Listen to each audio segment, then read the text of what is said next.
Welcome to next current. आज है आपका 25 फरवरी 2021 और 25 फरवरी 2021 के जो भी आपके करंट अफेयर्स के इम्पोर्टेंट क्वेश्चंस होंगे उन्हें मैं यहाँ डिस्कस करूँगा और सभी क्वेश्चन से रिलेटेड आपको फैक्ट भी बताता हुआ चलूँगा।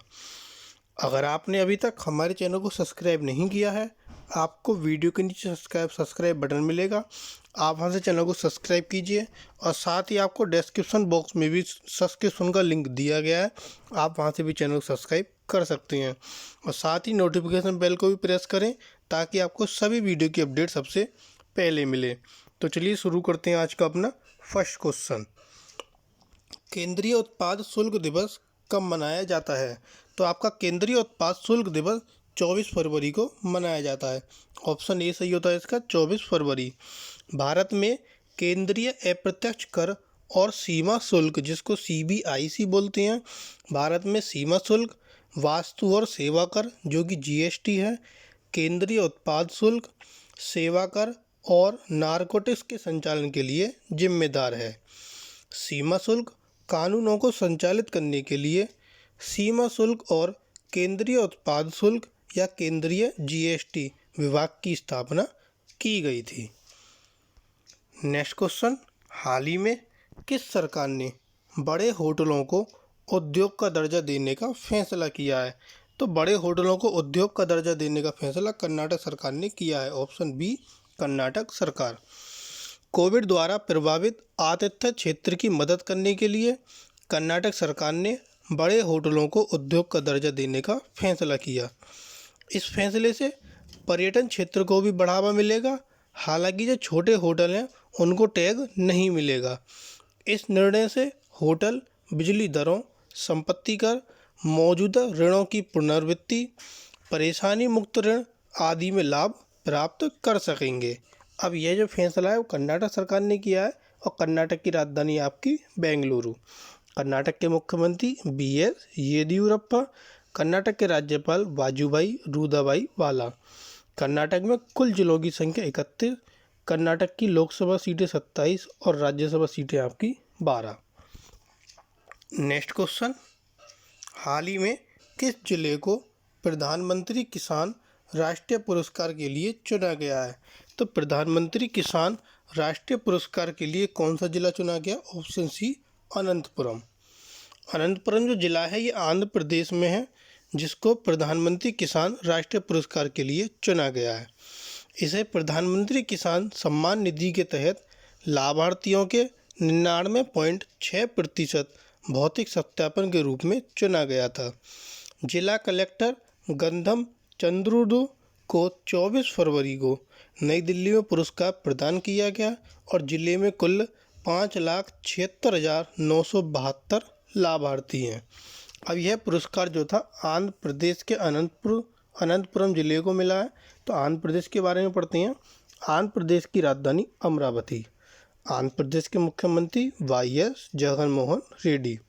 आंध्र प्रदेश के राज्यपाल विश्वभूषण हरिचंदन। आंध्र प्रदेश में कुल जिलों की संख्या 13। आंध्र प्रदेश की लोकसभा सीटें 24 और राज्यसभा सीटें आपकी 11।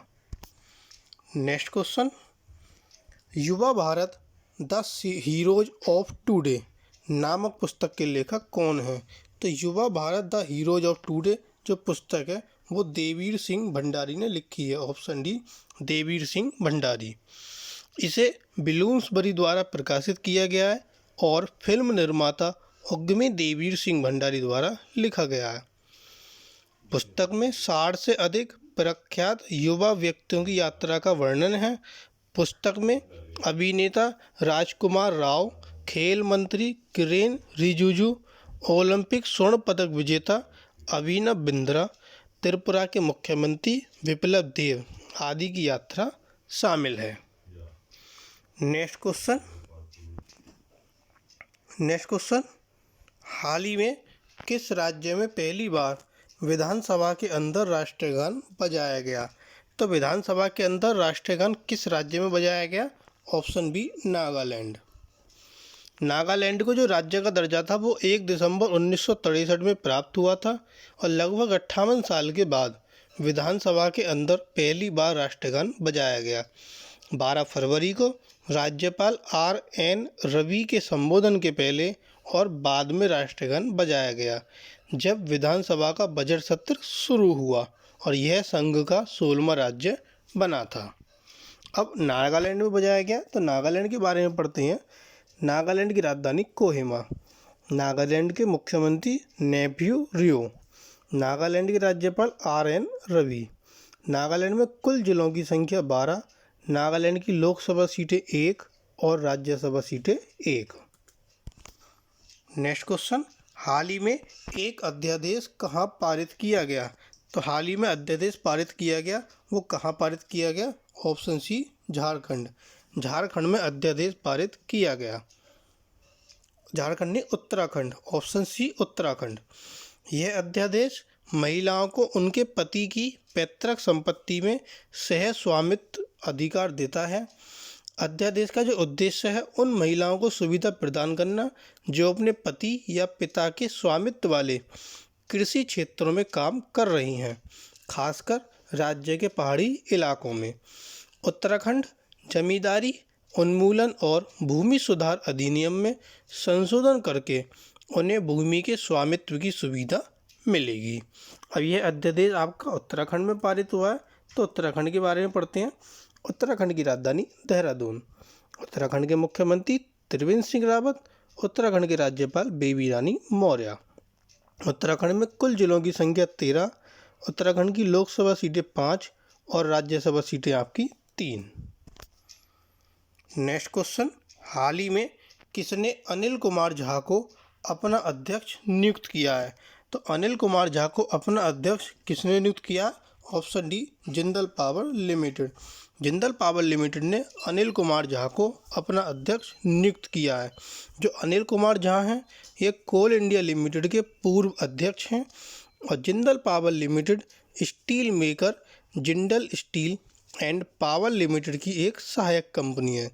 जिंदल पावर लिमिटेड छत्तीसगढ़ में रायगढ़ जिले के तमनार में स्थित 3400 मेगावाट की स्थापित क्षमता के साथ एक कोयला आधारित थर्मल पावर प्लांट संचालित करता है। नेक्स्ट क्वेश्चन, हाल ही में DRDO में फायर सेफ्टी ट्रेनिंग के लिए कौशल विकास केंद्र का उद्घाटन किसने किया? तो DRDO में फायर सेफ्टी ट्रेनिंग के लिए जो कौशल विकास केंद्र का उद्घाटन है, वो राजनाथ सिंह ने किया। Option A, Rajnath Singh. रक्षा मंत्री राजनाथ सिंह ने उत्तर प्रदेश के पिलखुआ में DRDO में फायर सेफ्टी ट्रेनिंग के लिए स्किल डेवलपमेंट सेंटर का उद्घाटन किया। यह सुविधा दिल्ली स्थित DRDO प्रयोगशाला centre for fire explosive and environment safety द्वारा बनाई गई है। इसका उद्देश्य प्रशिक्षित मानव संस्थान, अग्नि सुरक्षा प्रौद्योगिकी और उत्पादों को विकसित करना है ताकि बहुमूल्य मानव जीवन और मूल्यवान संपत्ति को बचाया जा सके। नेक्स्ट क्वेश्चन, हाल ही में ऊर्जा और संसाधन संस्थान ने किसके साथ समझौते ज्ञापन पर हस्ताक्षर किए? तो ऊर्जा और संसाधन संस्थान ने आपके पोसोको, ऑप्शन डी, पोसोको के साथ समझौते ज्ञापन पर हस्ताक्षर किए।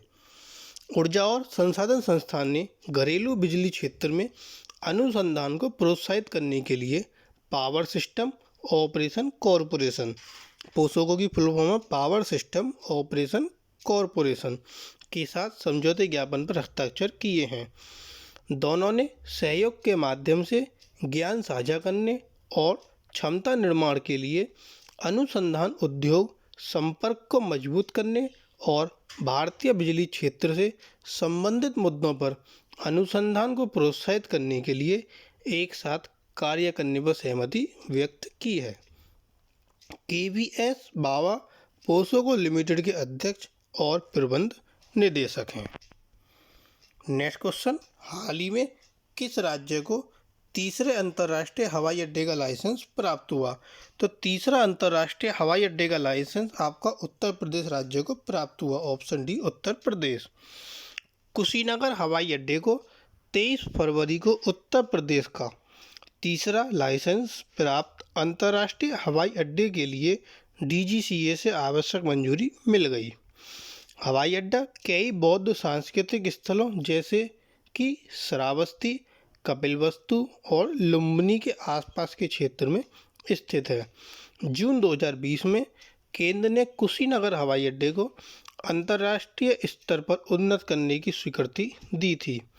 उत्तर प्रदेश के जो अन्य 2 अंतर्राष्ट्रीय हवाई अड्डे हैं उसमें एक लखनऊ का चौधरी चरण सिंह अंतर्राष्ट्रीय हवाई अड्डा और दूसरा वाराणसी का लाल बहादुर शास्त्री अंतर्राष्ट्रीय हवाई अड्डा है।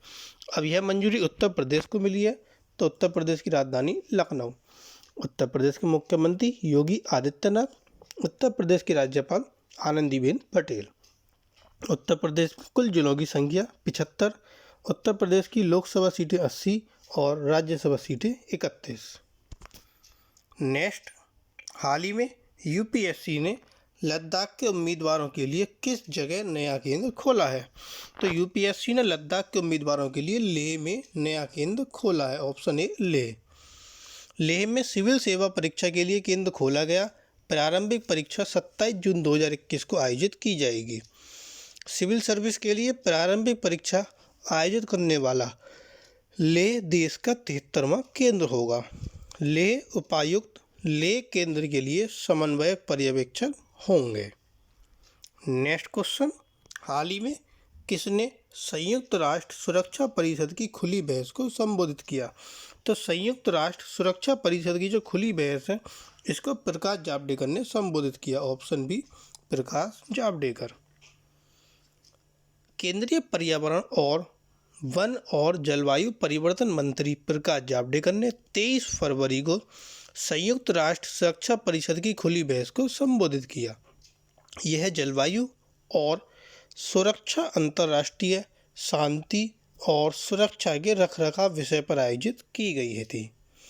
उन्होंने बताया कि भारत अपनी जलवायु परिवर्तन प्रतिबद्धताओं को पूरा करने वाला G20 देशों के बीच एकमात्र देश है।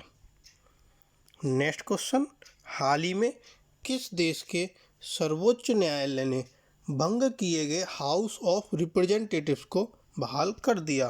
तो किस देश के सर्वोच्च न्यायालय ने इसे बहाल कर दिया? इसका ऑप्शन सी सही होता है, नेपाल। मुख्य न्यायाधीश चोलेंद्र शमशेर राणा के नेतृत्व में 5 दिवसीय सदस्यीय संवैधानिक पीठ ने 20 दिसंबर को हाउस ऑफ रिप्रेजेंटेटिव्स को भंग करने के सरकार के फैसले को रद्द कर दिया। नेपाल की राष्ट्रपति विद्या देवी भंडारी ने संसद को भंग कर दिया और अप्रैल-मई 2021 में मध्यावधि चुनाव की घोषणा की थी। नेक्स्ट क्वेश्चन, हाल ही में किसने मॉरिशस में नए भारतीय उच्चायोग भवन का उद्घाटन किया? तो मॉरिशस में नए भारतीय उच्चायोग भवन का उद्घाटन एस जयशंकर ने किया। Option D, S Jaishankar. विदेश मंत्री डॉक्टर एस जयशंकर ने 23 फरवरी को मॉरिशस के प्रधानमंत्री प्रवीण जुगनौथ और विदेश मंत्री एलन गानो की उपस्थिति में मॉरिशस में नए भारतीय उच्चायोग भवन का उद्घाटन किया। उन्होंने मॉरिशस में डगोतीरे सोशल हाउसिंग परियोजना की भी समीक्षा की। भारतीय समर्थन से निर्मित 956 आवास इकाइयों को जल्द ही अधिग्रहित किया जाएगा। नेक्स्ट क्वेश्चन, हाल ही में लिवाइस ने किसको अपना ब्रांड एम्बेसडर नियुक्त किया?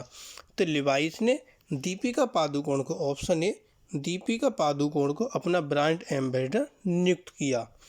संघ महिला उपभोक्ताओं की एक नई पीढ़ी को आकर्षित करने में मदद करेगा क्योंकि कंपनी महिलाओं के कपड़ों का विस्तार कर रही है। दीपिका भारत में ब्रांड का चेहरा बनने वाली पहली महिला सेलिब्रिटी हैं। वह लिवाइस की फैशन फिट की एक नई श्रृंखला पर केंद्रित एक नए अभियान की अगुवाई करते हुए दिखाई देंगी। नेक्स्ट क्वेश्चन, हाल ही में किसने एक विज्ञापन प्लेटफॉर्म लॉन्च किया? तो विज्ञापन प्लेटफॉर्म को किसने लॉन्च किया? Option B, Bharti Airtel. भारती एयरटेल ने विज्ञापन प्लेटफॉर्म को लॉन्च किया। एयरटेल एड्स प्लेटफॉर्म ब्रांडों को टेल्को के ग्राहकों के लिए सहमति आधारित और सुरक्षित अभियानों को बनाने की अनुमति देता है। एयरटेल के मोबाइल, डीटीएच और होम्स सहित व्यवसायों में 320 मिलियन से अधिक ग्राहक हैं। एयरटेल एड्स ने पहले ही PepsiCo, Zomato, Cred, Tata AIG insurance, Lenskart, Apollo 24/7, Gamescraft आदि के साथ भी सहयोग किया है। तो ये थे आपके आज के कुछ करंट अफेयर्स के इंपॉर्टेंट क्वेश्चन। अगर आपको ये वीडियो पसंद आए तो प्लीज़ वीडियो को लाइक, कमेंट और शेयर कीजिए और ज़्यादा से ज़्यादा हमारे चैनल को सब्सक्राइब कीजिए। Thank you.